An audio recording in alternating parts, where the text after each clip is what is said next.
anyone's going to be the X factor, I think it'll be Shacklo. He's had a really good couple of games on his Dark Seer so far, and there's a lot of auras. I love if you can take over the Abaddon as example. It's almost always going to give you a free Vlad's as an example. To the point where I actually think FBZ might want to just avoid it. See, I love the fact that you you actually flag. It's like, well, Gambit don't like you like the more AoEs from the boom side of things. I think it's just a more natural way for them to approach fights, right? You look at Gambit and their TA, Riki, Slaughter, all effectively, you know, it's going to be tunnel vision, one target, whereas Boom then have a cleanse defensively and Initiator and the Void Spirit tiny combo. You'll have a Lifestealer bomb popping out, and you know, this Lifestealer, if he hits level 20, he has that standard armlet halberd build. You get all that plus armor that makes you a lot more effective against this minus strat, and in addition, 20% evasion at level 20. This is where it gets really hard for Gambit to take him down.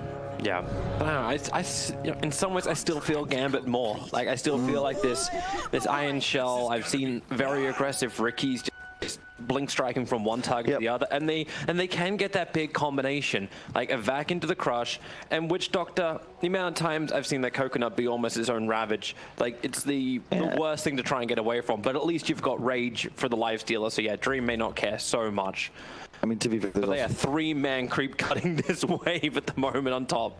I agree with you on that. The Riki is kind of the X factor, because to your point, you can just straight up kill this Ancient Apparition before he gets a spell off, and that is huge, because then you look at Boom and you think, wait, they actually don't have much damage. In fact, their AoE is relatively limited as well, so especially considering both teams don't really have much tower pressure, maybe outside of this TA, I think it'll be a lot more about lanes and skill.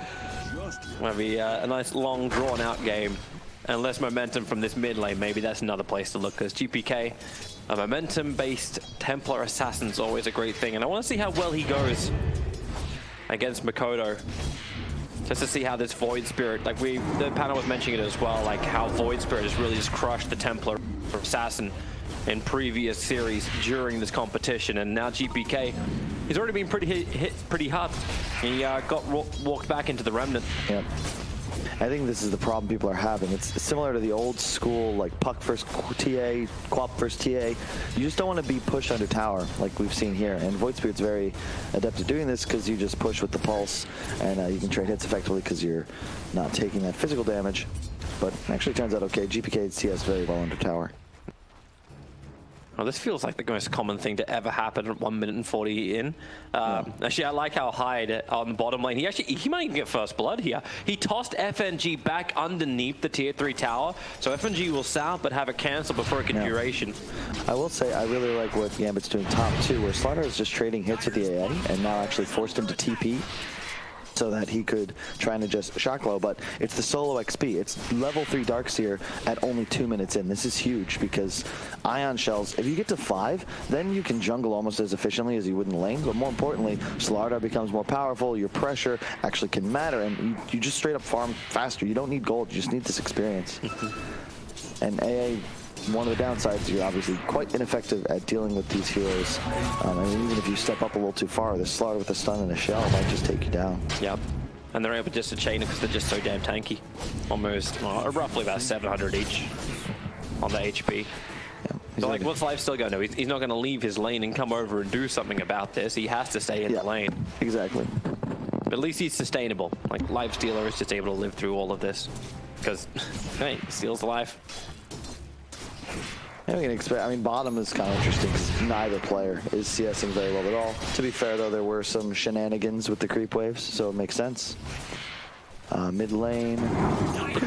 Yeah, it's pretty much neck and neck, CS-wise. There's been a good battle back and forth, even though Makoto. I like that from GPK. You don't see very many level 4 melds, but you get one right away from GPK. It's really nice because Void Spirit only has that 3 armor, so very effective against the hero. Be really careful about getting hit by side blades too. Suppose you do still have that bottle charge. And rune control will be the next primary thing to look at. GPK, refraction charges cut back up again. A good timing for it as the Spirit just pull him in, but first blood, it's the Witch Doctor. On the bottom lane, 3 heroes together. Ancient Apparition moved down to help him out. And FNG is first blooded by FBZ. It's interesting. I guess it's a solid play, but that's one of my issues with Witch Doctor, because I feel like if you're not picking it for the lane, I don't know why you're picking it, and it doesn't seem that great in the lane. FNG, and again, like, this is one of many other support heroes that's just a kill, because you have a real stun or spell or something. Oh, and of all the runes, Makoto grabs an invis. Says Vampire can't do anything about that bottom lane. Avalanche coming out once again. And difficult to catch out Dream once he can get back into the tricks of the trade, but once that's over, you open up the Rikimaru, silence him up. I don't know exactly where he wants to go. He jumps up, but Ancient Apparition's going to be there, and Abaddon tossed forward. So FBZ now to get both of the kills the Boom ID have claimed in the first 4 minutes. Love that. Really well played there. And again, FNG TP's mid. Immediately the punish comes out bottom. Bracer, straight Orb of Venom on the Abaddon. Skipping the Q just because it allows him to trade so effectively with Riki. Of all the heroes in Dota, this is by far one of the most efficient to trade with, because that means he's attacking you in the face. Double TP's coming down. Gambit won't try and defend this one. Toss. FNG needs to get that cast off. A Maledict. At least he connects it over on Hyde underneath the tower. Boom. If you come in a little bit too deep, Hyde, he will fall. Even from just the Maledict pot will do the work. But now over to FBZ. Nope. Kez, cute. Either one. Nope. Excess Vampire. Doesn't have the strength to fight. Up top, Shakla will get both runes, but definitely a stronger laning phase thus far for Boom. It's going to be Shakla that changes things, but Darkseer is one of the more complex heroes to sort of take over a game with. I wouldn't mind seeing him do something I've really only seen Zai have a lot of success with, which is that HOD build, where you have the super fast creep that you then Ion Shell and look to play with. It allows you to then apply a lot of pressure to mid.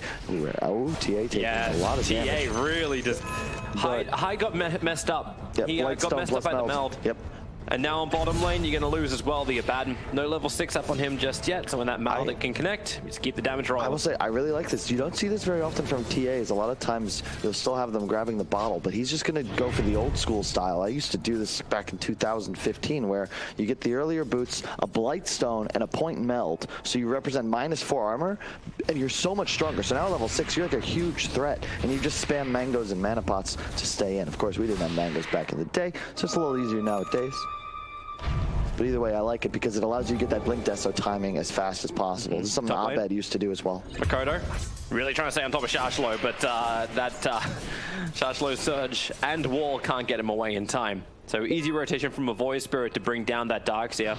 And he still hasn't decided what he wants. 1,000 gold in the Darkseer. And this is a perfect example of what makes this hero so damn annoying, right? How many other offlaners are going to save this much gold? But you have so many items you could buy, it's just, you're never sure. They're going on bottom lane once again, paralyzing Cask with a Maledict. FBZ just can't walk away from this one. He's still short of level 6. Hyde wants to help him out, but what's he going to do? He can toss a hero back underneath the tier 1 tower, and Excess Vampire, they can at least get a rebuttal with the help of the Ancient Apparition, but Excess Vampire, yep, there will be enough of the tick. He bought Tranquils just before he died, though, so loses no gold. Well done. And it looks like Headdress is the move on Shakla, so maybe the Mech Rush, but we'll see. It's never, that's like one of the safer options, but I always prefer to get some item that allows me to play offensive on Darkseer first, or increases my farming speed, even just the casual arcanes first, so that you can constantly always spam shell off cooldown. Yep. But it doesn't seem like Dream is even caring that much about the Iron Shell. Sure, it comes in and pushes the wave back out, but he's pretty much uncontested. He's third on the net worth at the moment. The Darkseer is still down a little further than that. So while the CS looks amazing for the Darkseer, like Lifestealer is still not being crippled. Oh, so he could be going HOD still. I forgot it's in both items, but we'll see which one he chooses to go for. I'm all about HOD when you have 2 right clickers on your squad. Late game having a wolf creep represents like crit. Like it's it's Avenge Aura for free that you can get in addition to your others. Here we go again. This time, Abaddon does have the level 6 and he's holding the point. And actually don't have the third hero there either. Yeah, it's the right move though. You always hold the point just in case you would die no matter what. He's expecting the contest around the outpost. It's always that prep. We're now 2 minutes away from the 10. Ocean Heart on the Riki. I think that's pretty cool because you're gonna hop in the river at a point and just rotate around the map. Smoke coming middle with both supports. They really want GPK, who's huge. My God, he's level 9, almost level 10. TA's been having a good time. Really unpressured. Number 1 on the net worth. The smoke gank. They got to see him and then get the toss forward. Just picked up the arcane ring. Is there going to be some more support coming their way? The dust. Okay, they have the reveal. GPK, Slaughter, moving in as quick as he can, gets a 3-man crush at GPK, he gets a refraction up, it's up there in time, Dream's also arriving, jumping into the backlines, and GPK ends with the bash. Ancient Apparition cannot close the distance, and boom, they were so close, they could smell it. Wow, that was very close. That is a way to wake up in the morning. Whoa.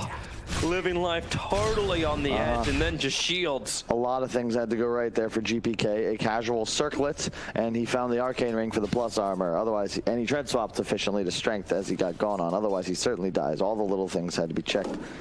Bottom, a lot of space for Vampire now. He's going to get 6 soon. And if you're Boone, you gotta make a play at some point. Yeah, you can see. Yeah, every little bit counts. Without that circlet, he dies.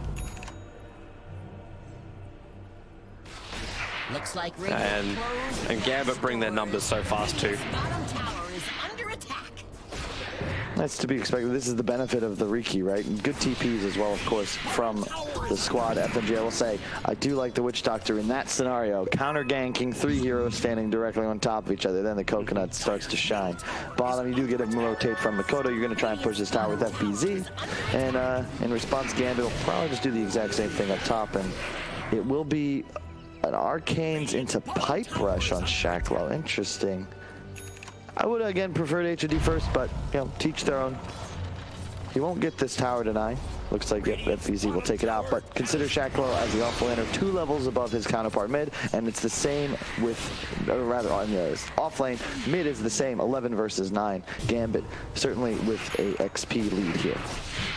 I like how Gambit are also just like that was a pretty low chance that Slaughter's charge forward was ever going to do anything, but just making Boom bring attention back to the tier 1 tower, so then on bottom lane, they can find this attack. And Abaddon, still again, as always, holding the point for borrowed time, paralyzing cask, does not throw out.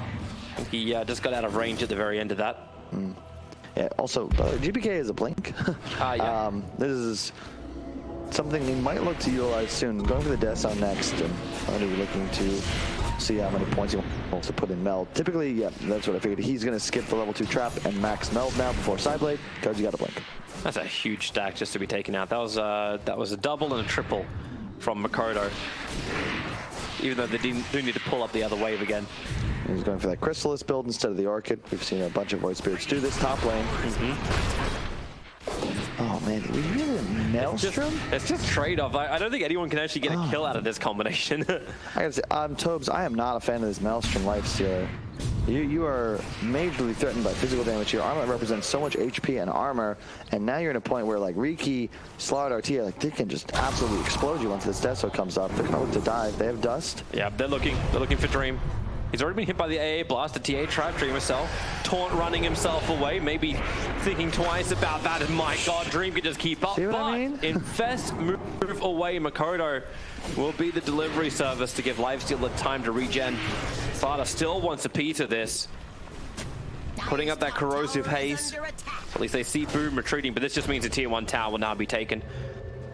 Maybe think of it from another way, Kyle. Like what is the Maelstrom for? Like, why is he sitting there saying, like, I need to get this item? Is it just a farm increaser? Is it this? The ability to push?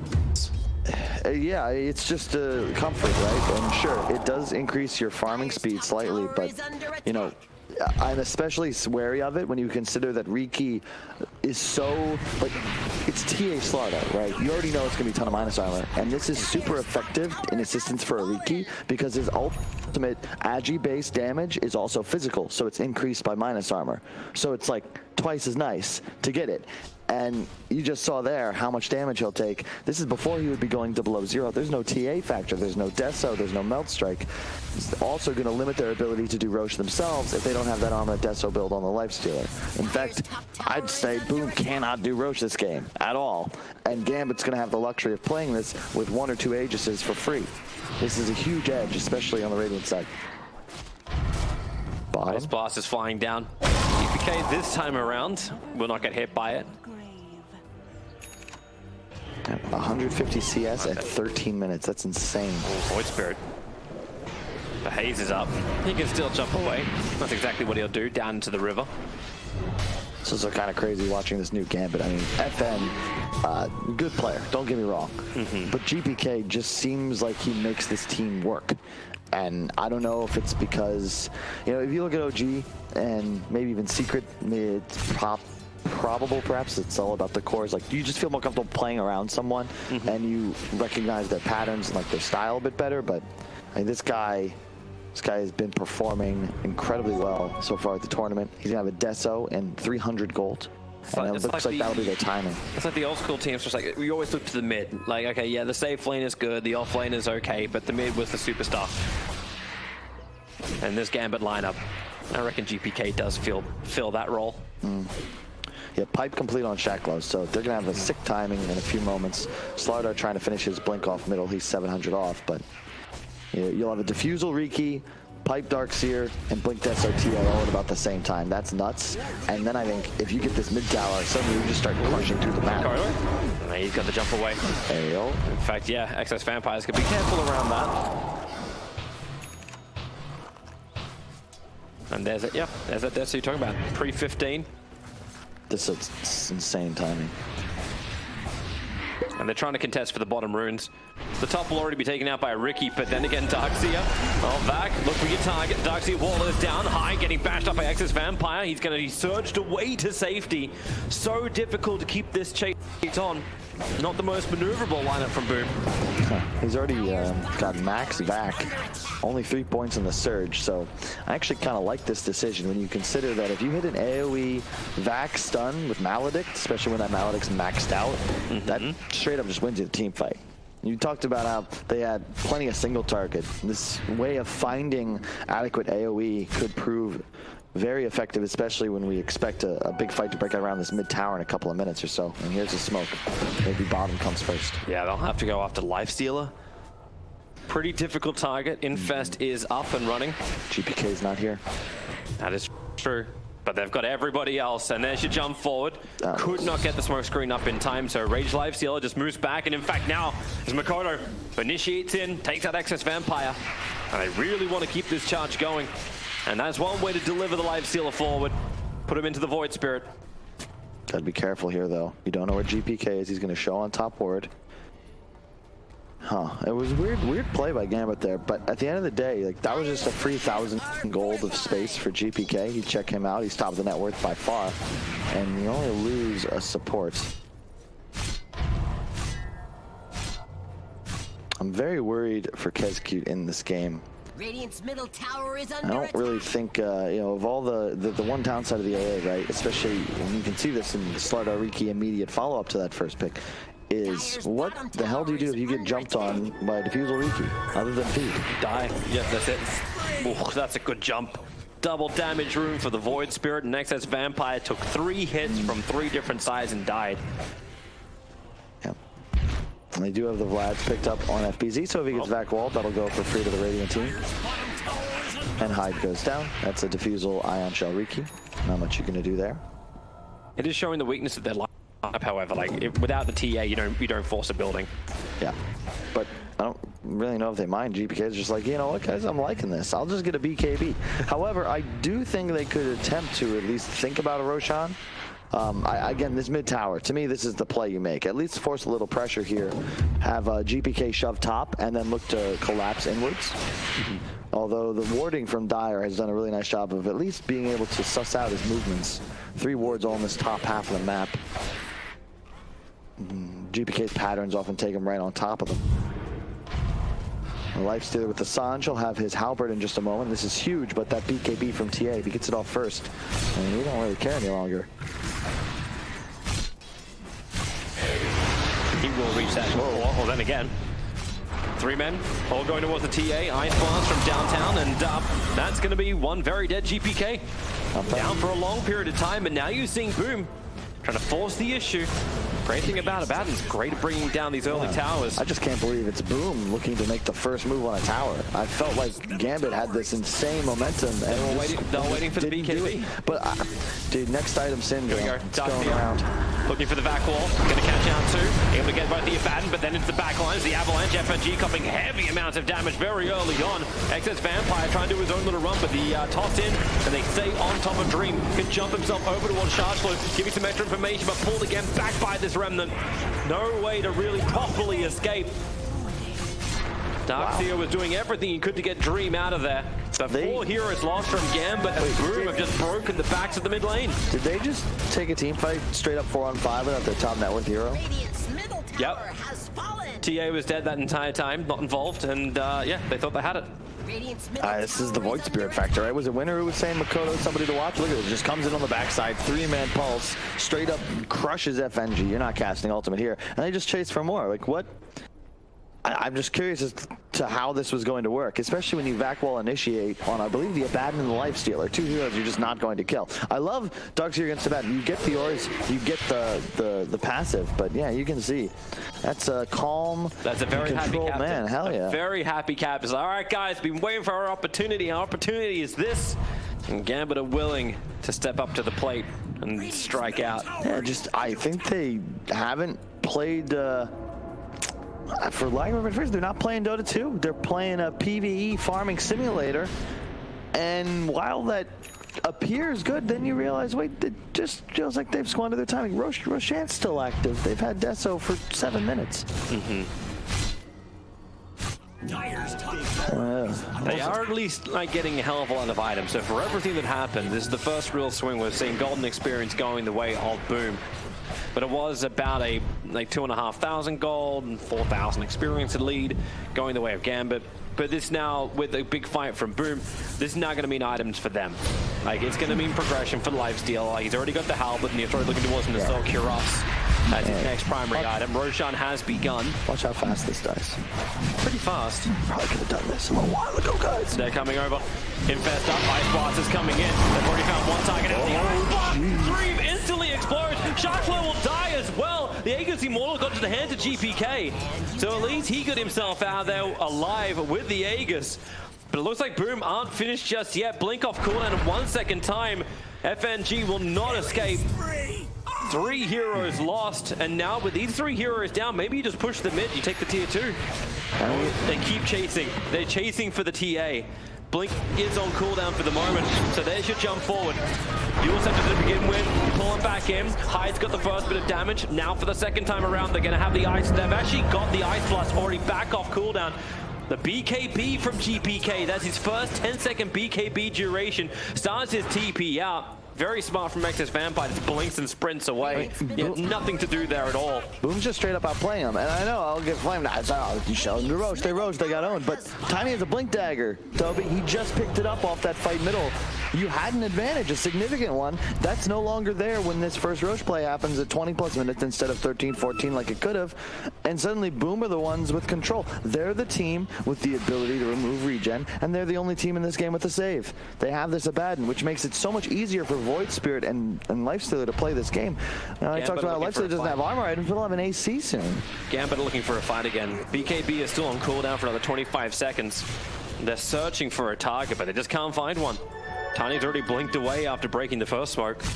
Radiant's bottom tower is under attack. This feels like more of a make something happen smoke than one with a declared objective. Maybe just hoping to find heroes in their jungle. It will give FNG the opportunity to de-ward. Look at this ward placed. You don't see this one. I mean, check the high ground. Yeah, which one? You start using your words, Kyle. Use your words. The one. The observer needs to hear your words, Kyle. The one on the hill. You don't put it where the eye is. You put it to the little hill left of it, which is worse vision. But so Radiant jungle, that hillside. No, a little bit further left, down to the left. bottom left. Little down to the left. There you go. This one. There you go. That one. Yeah. Right. So right there. he knows it might be there, but didn't check. You would need a courier to suss it out. And now they're going to look to go middle. There's a Tiny here, but he's very tanky. He's got a Lifesteal right behind him too. Like you can try and go for that. It feels like every time Boom is ready to initiate, like the Ice Blast is always on the right timing. Like I never feel like I have to wait to say Ancient Apparition's Ice Blast. Like you don't have time to say that entire phrase. Slayer's bottom Crimson tower Guard is up on the under Abaddon as well. They're so tanky now. 30 armor on him. He's not really a target whatsoever. And whoa, wait, what the? Oh my goodness, they have a Shivas already on Makoto. Yep. I love this build. The casual Crystallis for just the maximum damage per gold efficiency, into Yulst for setup and save, and then a Shivas just to not only provide vision, even more AoE damage in the middle of a fight, but you're just not going to die any longer, especially with an Abaddon behind you. He's got 26 armor. You know, time too, like he's been very willing, like voice bar, I'm gonna jump right on top of 3 heroes. Like it's not the fear of the crush, it's not the fear of the vac, which was actually like it did put the fear into you early on. And now forward, excess vampire. Not enough information to work with there. Jumps up on the high ground, dies very quickly. And now paralyzing cast to look towards the Abaddon. This is a borrowed time target. And look at Makoto straight in the back line. It's a good back. Here comes your ice blast. Almost everyone from Gambit's going to get hit by this one. At least TBK will get his BKB off. Abaddon still has the borrowed time available. Silence for the moment, but boom, they just walk away from all of this. The illusions are following up. The first little crush comes in. Maybe tricks of the trade. Ricky can help with the damage, but again, Makoto, FNG, so low on life. Excess Vampire, they want to remove his stun, then move over towards the Ricky, they'll remove his life.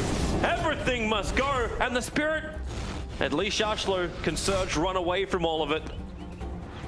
They're straight out outplaying him, Toby. Like, and Gambit, it's a kind of a meme. I used to have my team, and even players on other teams repeat. When you play against Slardar, you buy armor. You do this, and all of a sudden it feels like you just kind of win the game, because Excess Vampire, even with the buyback, like, he goes in and he dies. He goes in and he dies, and there's no real burst potential. TA's getting those 3-4 hits off on an amp target, but you're opening on an Abaddon with your stun Maledict. FNG's immediately forced out of the fight. This is not something you can actually do, and now over Destruction, perhaps this will change things for GPK, but they're getting waxed. Yep, and they don't have Darkseer ultimate. They've got a big Ice Blast flying forward. That one's going to connect over on Shashlo, so... Dude, Makoto Void Spirit, I think this might just have to be a ban. You mean just the Void Spirit in general, or just because of him? Like, it feels like he's got a good hero pool. I mean, I've seen Voids crush games when they rush the Orchid, but I feel like that's a lot more simplistic. It's like, hey, I got him, he's silenced, he can't move, I killed him. I've never seen someone play this smooth with the crit into Yul's build, which just, it's one of those builds, it's like not your perfect game. You will probably want to get the Orchid, but this is one of more of a competitive style, I guess I'll say. Either way, I think he's just played very well in terms of his positioning and finding the right targets. We see now complete on Dreamacell. They're just going to look to just push top, and neither one of their big cores has even died this game. See the way GPK is going to try and deal with this. He's got Rapier queued up, buys the Demon Edge. Yeah, it's necessary. He now just needs the 1600 gold to finish. You also know you're playing against level 20 Lifestealer. You also know you're playing against an aggressive Boom. They're coming out to fight once again. That's a level 10 Slaughter. He does not want to be near that level 19 Void Spirit. Yeah, there's 39% evasion on the Lifestealer right now. He is not targetable. They're getting the hell out of here, Gambit. Rightly so. Radiant's top tower is under attack. They're buying time. I think GPK actually, like, he just TP'd to the bottom lane, so it'll take him another, like, just over a minute before he can TP back towards the top. But he can farm up inside the jungle, get that last little bit of cash to pick up the Rapier, and then it's all YOLO from there. It's the right move, because if you don't dramatically change the status quo of these team fights, you're gonna just straight up lose. Your Slardar, unfortunately, with no buyback and literally just blink Tranquil Windlace, is a glorified armor minus creep, and you need to be able to just blow somebody up, like straight off. Oh, they found a target. Goodbye, Excess Vampire. That's now his 7th death of the game. On the bright side, he's only got a 30-second respawn. That is no buyback, no problem. That is an upside. And on the other upside, GPK is about to pick up his Rapier. Blinks up. There she is. Let's do it. 27 minutes in has got to be fast. He can't TP back for 10 seconds, though. He actually has to wait it out. But they have fortification. This will at least slow down Boom. But it won't stop him. And both supports have Ghost Scepters. He's got to pop them before they get it off, or they're just going to survive and start stunning him, and then turn for a core. That's going to be a very quick pop back. Wall catching out too. Ice Blast is flying forward. GPK is going to get hit by this one. And man, Excess Vampire dead already. already. The rookie, he can't stand these fights either, sitting back at his tier 4 towers. GPK's BKB's gonna wear off. Almost got the toss back on him. Instead, they find the Witch Doctor, and GPK pull back in for the Remnant. You're set it up. Let the Molotov do its work, as man, he is dead, and that's game. He's gonna drop the Rapier. And they are not getting that one back. It's in the hands of the Live Stealer. And game one, Boom ID. He's said it multiple times already throughout this game. It just feels like they have outplayed in game one Gambit. Yep, it just comes down to timings, right? And this is something that is just straight up not debatable. You talk to players on